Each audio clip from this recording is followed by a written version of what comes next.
For example இப்போ click பண்ணுறேன். இப்படி தான் பிடிஎஃப் ஓப்பன் ஆகுது. உடனே ஓப்பன் கொடுக்குறேன்.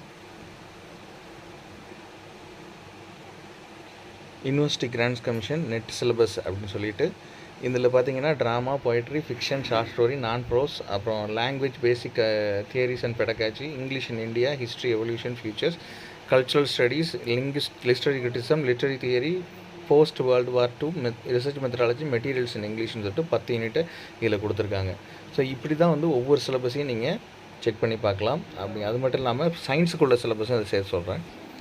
நேஷ்னல் லெவலில் சயின்ஸ் எக்ஸாமினேஷன் நடத்துகிறது யாருன்னு பார்த்தீங்கன்னா நெட் எக்ஸாம் அப்படின்னா வந்து ஆர்ட்ஸ் அண்ட் ஹியூமனிட்டிஸ் சப்ஜெக்ட்ஸ் எல்லாமே நெட் எக்ஸாமினேஷன் நடத்துகிறாங்க. ஆனால் சயின்ஸ் ஃபேக்கல்ட்டிக்கு பார்த்திங்கன்னா common council of science and industrial research CSIR அப்படிங்கிற இந்த செட் ஆஃப் கமிட்டி தான் அதை நடத்துகிறாங்க. ஸோ இவங்க வந்து சயின்ஸ் பேசிஸில் ஃபோக்கஸ்